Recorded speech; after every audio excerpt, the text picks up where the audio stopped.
Zach Sissel. I'm from Oklahoma City, Oklahoma. As far as the paranormal goes, I'm not necessarily sure that I have set beliefs as to where we go after this life. That's really the thing that I'm most curious about. I believe there's something for us after this. I'm just not sure where that place is. I don't want to be here. I'm apprehensive that I am going to find something that undoubtedly changes my mind on the entire concept. Whoa.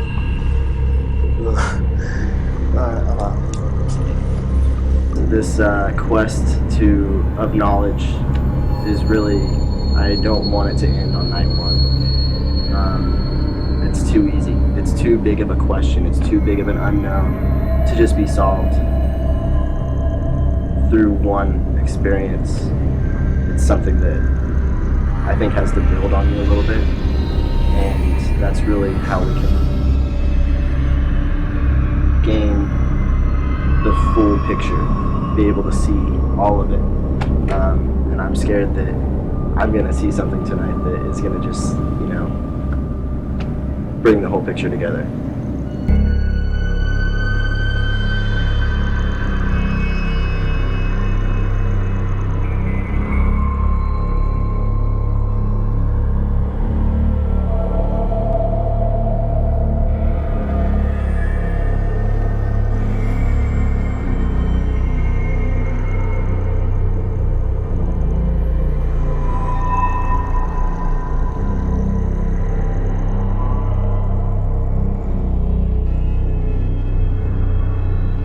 Malvern Manor in Malvern, Iowa.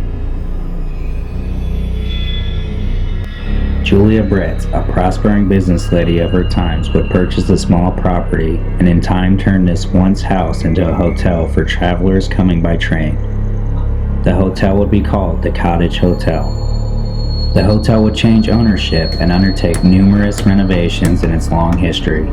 When walking the halls of this manor, the signs of all the renovations noticeable by the winding hallways and the additions that had no rhyme or reasoning other than to disorientate the unknowing. Gerald Reed. In 1957, she had began work in Nishna Cottage as a nurse. In 1959, her and her husband Hap would then take ownership. The dream would be short-lived, and Hap would tragically die in 1963 of heart failure. Reed would continue running the facility long after, and made her staff and residents feel as though they were family. In the later years of the 1970s, a state inspector would state that the hall is not to be wide enough for roll beds, making the facility ineligible to continue as a nursing home. Reed would overcome her defeat, losing her residence to another nursing home. She would continue to operate as a care facility for the disabled and mentally ill. Reed cared so much for her tenants, she sold her house to buy a trailer that remains to this day next to the manor. For over 50 years, the facility was in caring hands. That is until the state came through and took its final blow on this 5-foot, well into her 80s Gerald Reed, forced into retirement, and so began the darker years. With Malvern Manor closing its doors in 2006 and a new director still alive, the stories are still coming to light and the havoc in which he wreaked.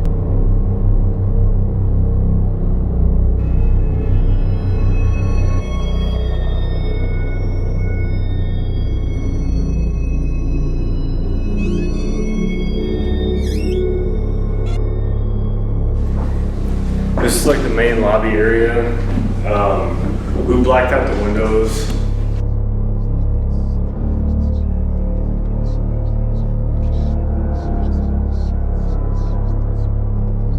You can hear your footsteps in here pretty frequently.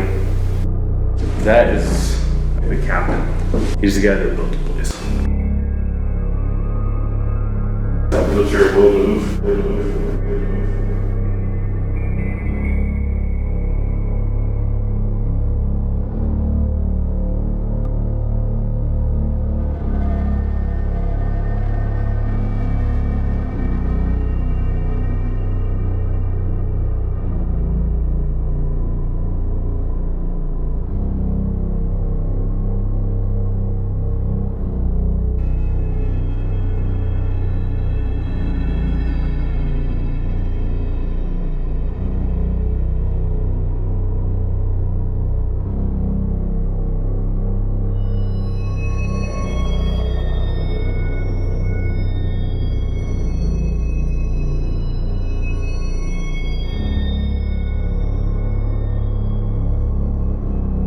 This was actually the director's room. Because she loved her job so much, she actually moved her home here. So where's the trailer house? It's behind the carport, like back to the west.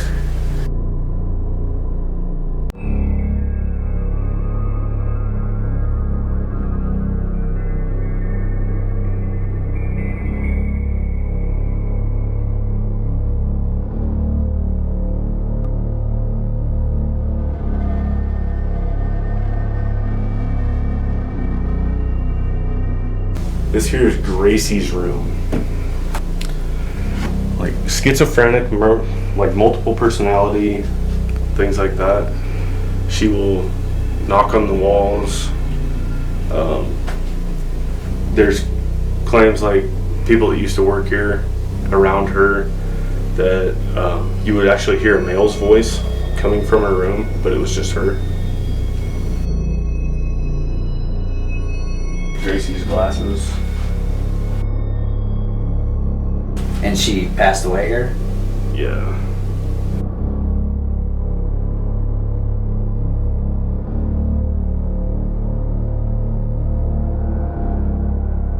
She likes to play, but she's not the only one.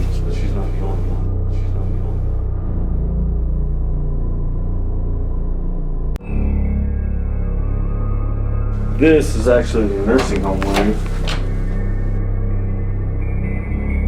Right here you can tell where the nurses' station used to be. These actually still have names on them, and so do these.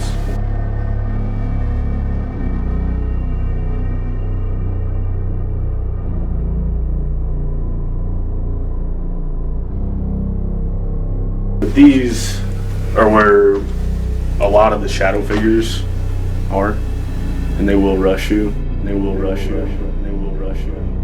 These are rented out for storage, but the weird thing about these is the people who rent them out are the mortuary. Well, there's actual coffins.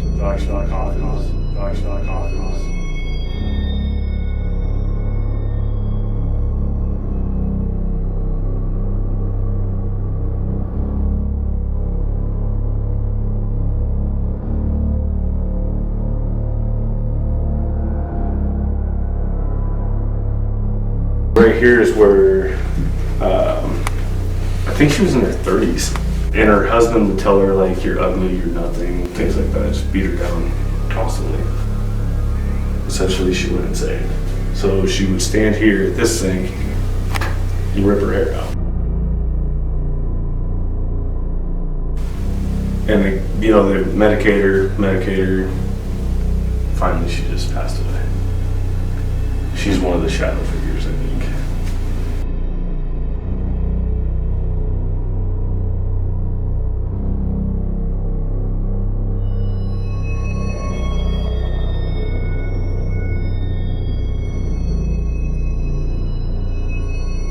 As we're walking through our initial tour, this voice from nowhere stops us dead in our tracks. What? Oh. What? What? Oh.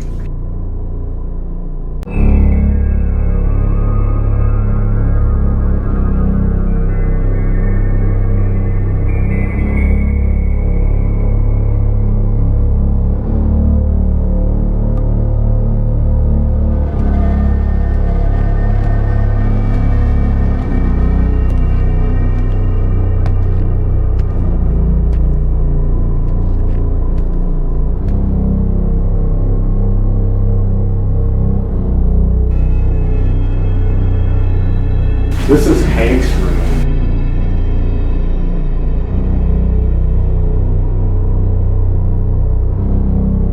And don't get offended if you catch him calling you names, because he really doesn't like a lot of people. He doesn't like when you mess with his stuff, but he does still have clothes.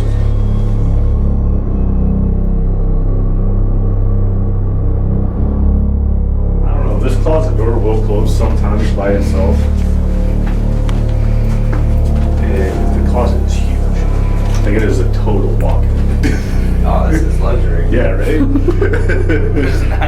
crazy how far it goes.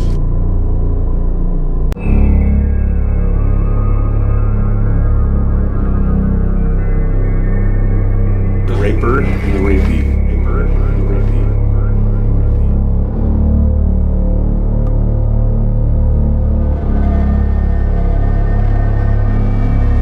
This resident would rape and molest this resident over here.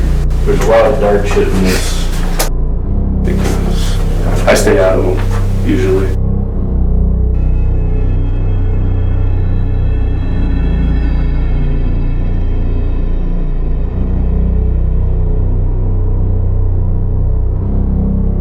Right here is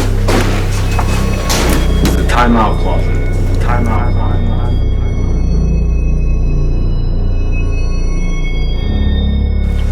On the walls that kind of did. Bowed. Yeah. Because it would fold them in.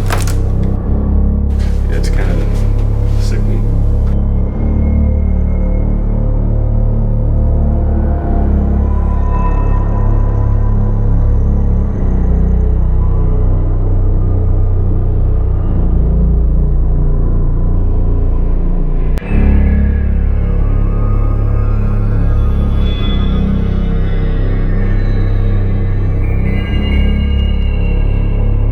The last director was not a very kind-hearted person.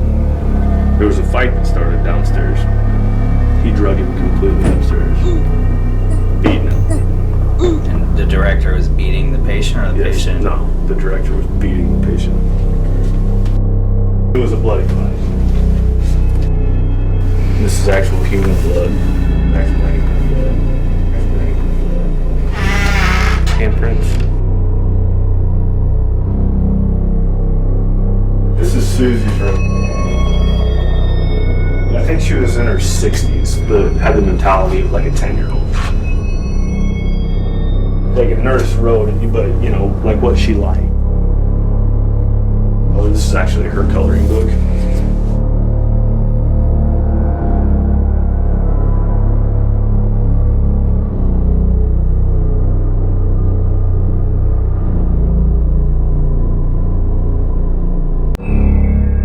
Inez was 12 years old.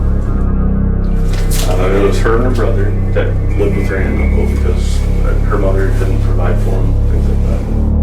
Her aunt or whatever said that your mom's coming back for you. She's gonna come get you guys. Well, she said, I'd rather be dead. So she actually hung herself in her closet. Hung herself in her closet.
When I went on my initial walkthrough, I heard lots of noise coming from this bathroom, so I took James in for a closer look. But see, there was a lot of noise coming out of this bathroom when I came up here. It sounded like somebody was in it. This one? Yeah.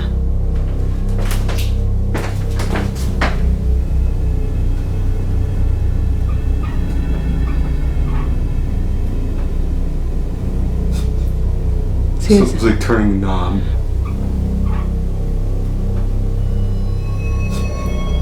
Something's like turning a knob.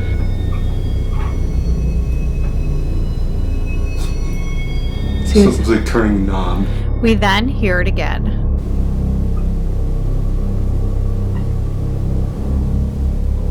see, what is that? It does sound like a knob turning. Yeah. Like an old knob. I try to recreate it, but I'm unable to. Those don't squeak.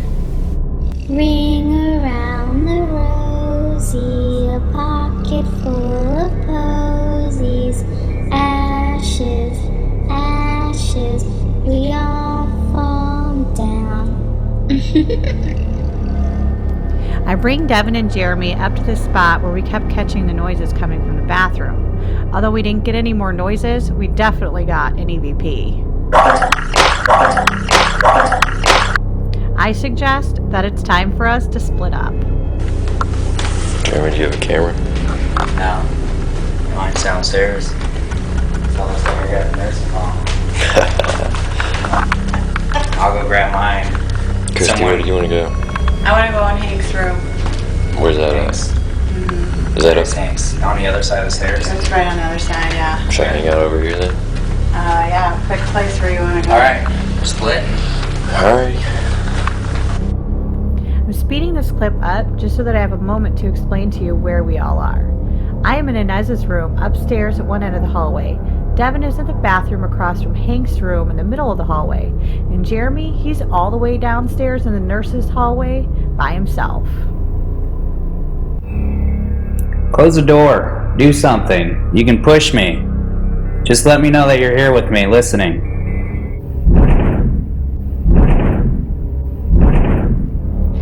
Here's the same noise with my camera in Inez's room.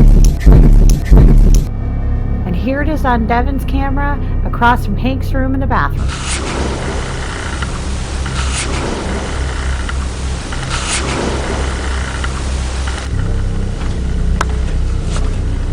What was that?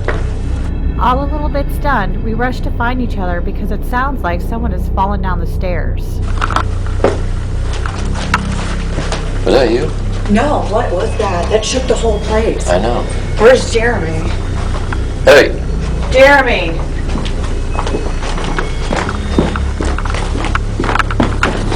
What was that? I don't know. I don't know. That scared the shit out of me. Me too. I just said bang on something really loud so I can hear you or push me and it's like, whoa! Are you serious? Holy It shit. shook the whole place. Yeah, well, the floor was shaking upstairs. As we are all still confused with what just happened, we decide to take the investigation just a little bit further. So we go ahead and take this camera, meter, and a recorder and set it up downstairs where Jeremy initially heard the noise. The meter is a device that goes off when something comes near it. You have to be really close to that antenna in order for it to make a sound. As you can see, there's nobody standing by it, but that does not stop the meter.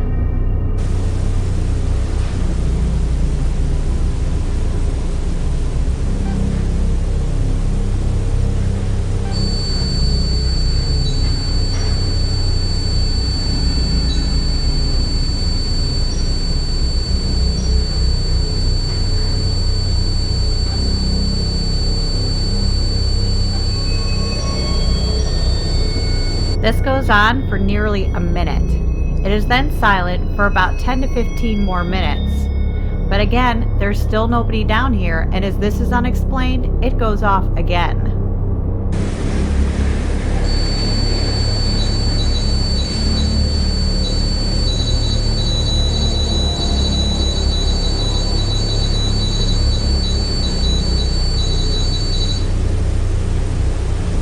It then goes silent again. This time, after a few more minutes, it sounds like someone might be playing with our camera.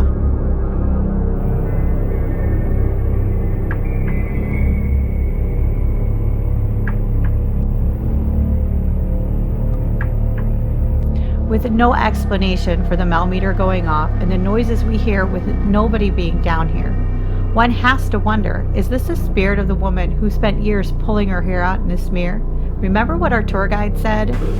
I think actually, in my opinion, she's one of the shadow figures, I think.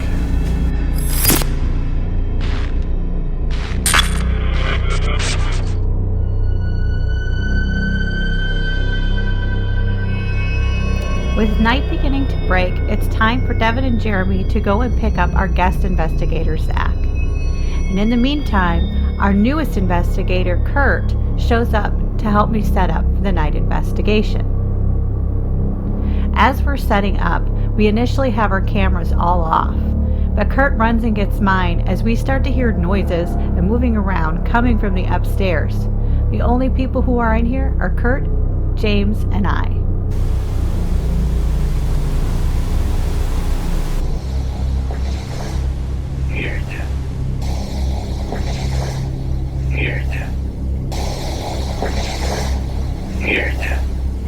It sounds to us like someone's upstairs pacing.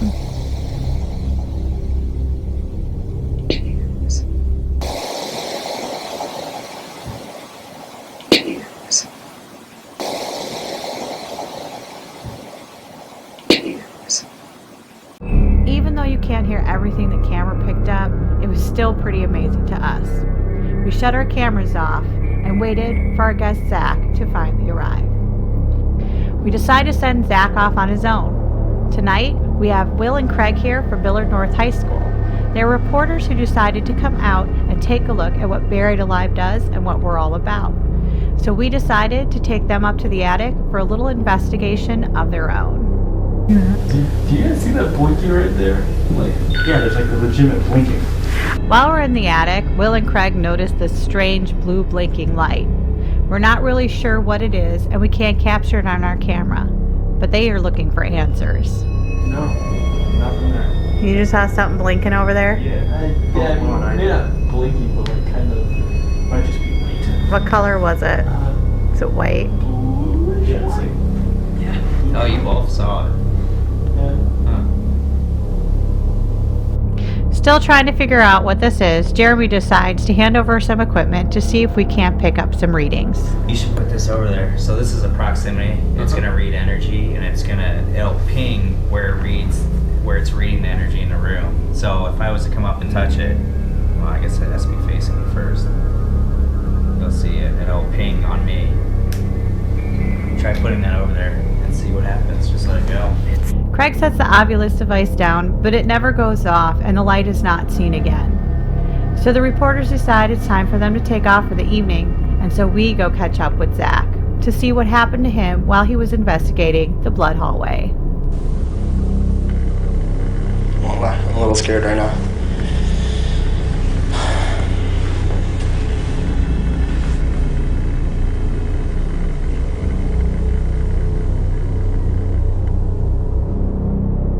While up in the blood hallway, Zach catches an EVP. It's a man's voice that says, "Hey." Hey. Hey. Hey. I came upon the S-curve in the room, in the hall, and went into the first room there on the right. I had no backstory really on the room at all. But I was just kind of standing there talking, and as I'm standing there, I'm holding the camera with my right hand, my left hand just hanging, and something grabbed it. Something, I don't know, I can't explain it. I wasn't standing close to anything. I was about, as well as I can tell, a foot away from the nearest object. And shook my hand, and it's one of those feelings you can't shake. It was almost like I could feel it there for another 5-10 seconds. Felt like something brushed my hand.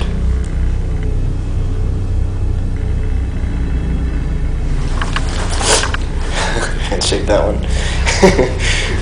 Put that one in the pocket.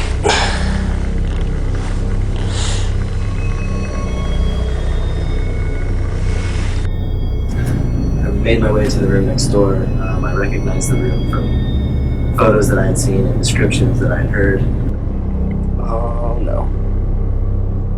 I do not like this room at all.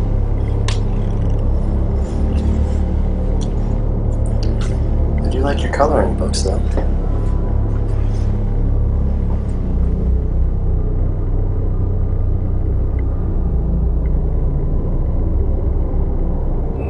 You've got good taste in food. Pizza, tacos, peppered steak. Good handwriting too.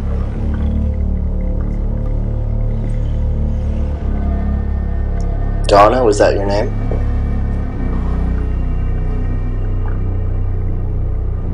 Is your name Donna?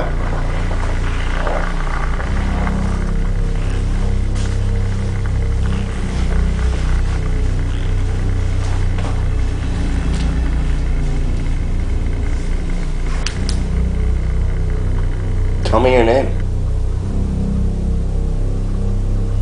As I'm standing there, kind of just having a small conversation with the room, the best way I can describe it is something brushed the wall behind me.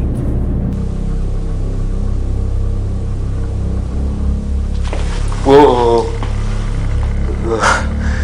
I'm out.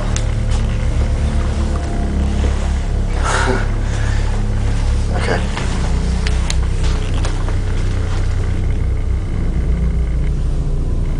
I jumped. I probably squealed a little bit. I can't lie, it was a little nerve-wracking. I wanted to run. My first instinct was to just get away. But I was luckily able to slow myself down. But after that, I didn't spend too much more time in the hallway. Yeah, I can't be down this hallway without a light on. Not always by myself.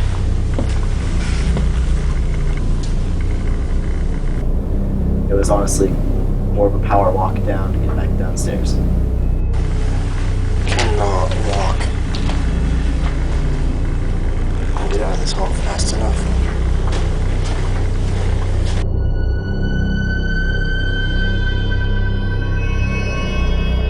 So we decide to take a break. Jeremy watches the DVR cameras and this happens. We're not really sure what it is. Well, that light was crazy. The light shows up. That means that door. You know what that means? Yeah, the light showed up and then the camera went You know what that psychotic. means? That if we just saw that light, that this door was partially opening. Watch. Okay. What's on there right now? I just saw a light on there right now. I can't even open it. See? Is that what you saw? Yeah. Really? Like that. Like it's trying to would have. touch I mean, look how hard I had to open. Yeah. Look, there's. We try to debunk this, but we come up empty-handed. There is no explanation whatsoever for this light being on the wall. Even with the door being open across the hall, the light that it creates is further down the hallway. But you saw a sliver of it? Yeah, can we play back? Can you do a playback real fast? As we play this clip back in slow motion, it almost seems like there's someone there opening a door, peeking in, and slowly closing it. What is your opinion on this? Into the early morning hours, our investigation continues, and we catch many EVPs, but we put together a small collection of the ones that made a big impact on us. Here they are for you to hear.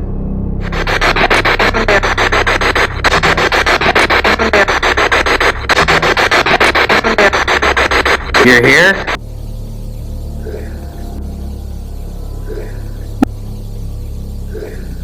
No, it's like non-stop.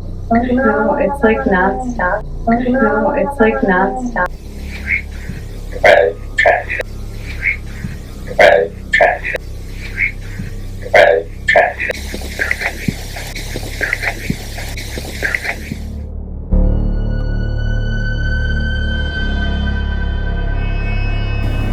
I heard some things and I felt some things that I cannot explain. You know, I didn't really know what quite to expect going into this, and I'm still processing it. The amount of energy that it takes to do something like this, utilizing all of your senses at such high levels for 5-6 hours at a time, it drains you. I haven't been this tired in a long time, and but it was worth it. It was really worth it. Malvern Manor is so much more than a paranormal hotspot. It's an obsession. You have an experience at the manor and find yourself wondering, how much more can I uncover?